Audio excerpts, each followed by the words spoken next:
konsep Tuhan mereka dengan konsep Islam sangat jauh berbeda. Dia harus percaya kalau dia pernah melihat. Tapi tidak ada satupun Kristen yang masih hidup di muka bumi ini pernah melihat Yesus. Hanya di zamannya pernah terlihat. Jadi kalau konsep dipercaya harus melihat dulu baru percaya, Anda akan mengalami kesulitan dalam berdiskusi. Kenapa? Anda tidak pernah melihat bagaimana ayah ibu Anda itu berhubungan, ibu Anda hamil, Anda dilahirkan. Anda nggak melihat, Anda nggak menyaksikannya. Tapi kenapa Anda percaya? Kenapa Anda percaya? Kan gitu kira-kira teman-teman ya. Mestinya jangan dipercaya dong gitu emakmu sama ibumu, karena kau nggak lihat juga waktu terjadi hubungan suami istri, kan gitu. Jadi pertanyaannya sangat mendesak, sangat ingin bahwa umat Islam akan saya jatuhkan karena Allah Subhanahu wa taala katanya itu tidak ada, karena nggak bisa dilihat. Ternyata kalau ditanya balik, banyak sesuatu yang tidak pernah Anda lihat tapi Anda juga percaya.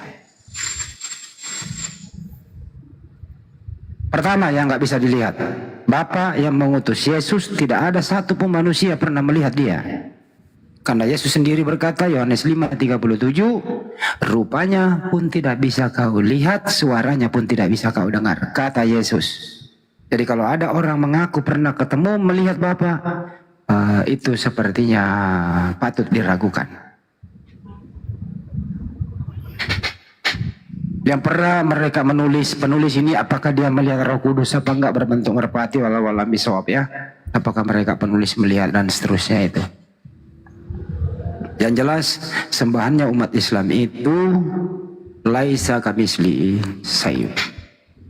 Dia tidak membutuhkan tempat. Tidak terbatas ruang dan waktu. Kalau ada pernah masuk di bumi ini, dikatakan Tuhan, perlu dipertanyakan. Perlu dipertanyakan. Apalagi pernah dikandung, pernah dilahirkan, dan seterusnya.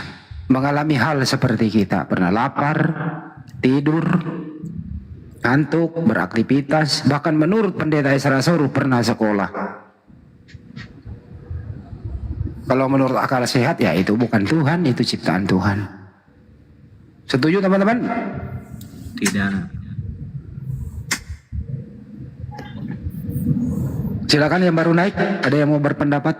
Silakan. Iya.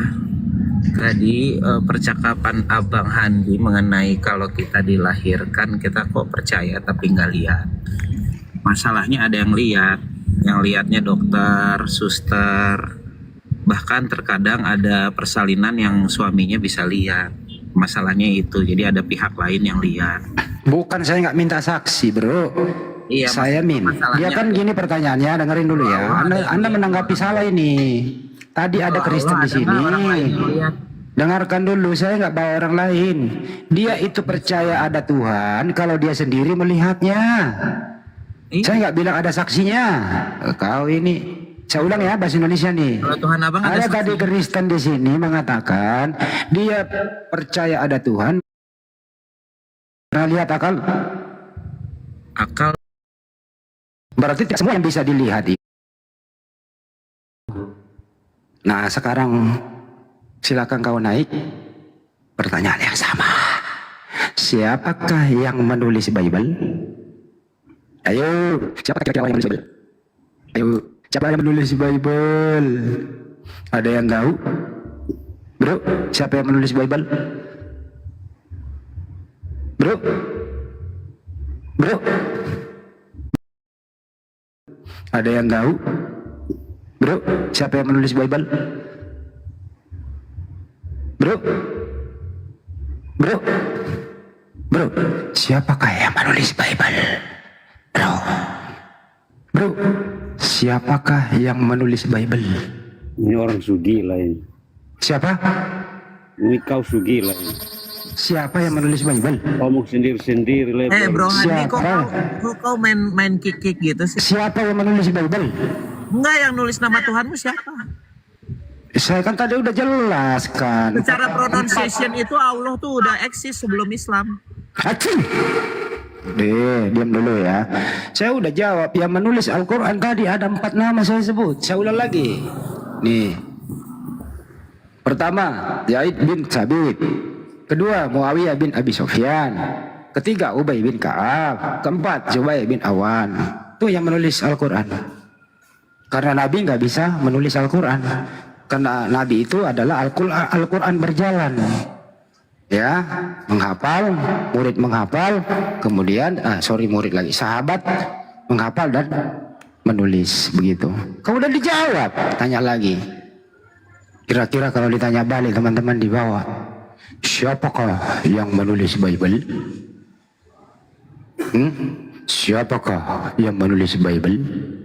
Al-Quran ditulis itu, kemudian para sahabat membacanya, Nabi mendengarkan. Nabi mendengarkan. Oh betul, karena mereka ini penghafal Al-Quran. Makanya itu tidak ada kesalahan di dalam Al-Quran, murni pewahyuan dari Allah Subhanahu wa Ta'ala. Siapakah yang menulis Bible? Apakah Yesus mengkonfirmasi tulisan itu? Soalnya Yesus sudah tidak ada di muka bumi, kemudian Bible disusun. Siapa yang menyusun, siapa yang nulis?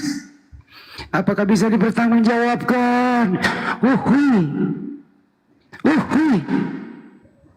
Siapakah yang menulis Bible? Siapakah yang menulis Bible? Apakah Yesus masih hidup di zaman itu Bible ditulis? Apakah Yesus memberikan legitimasi terhadap tulisan itu? Kalau Al-Quran jelas, Nabi masih ada, Al-Quran ditulis, Nabi mengiyakan. Di samping ditulis, sahabat para menghafal.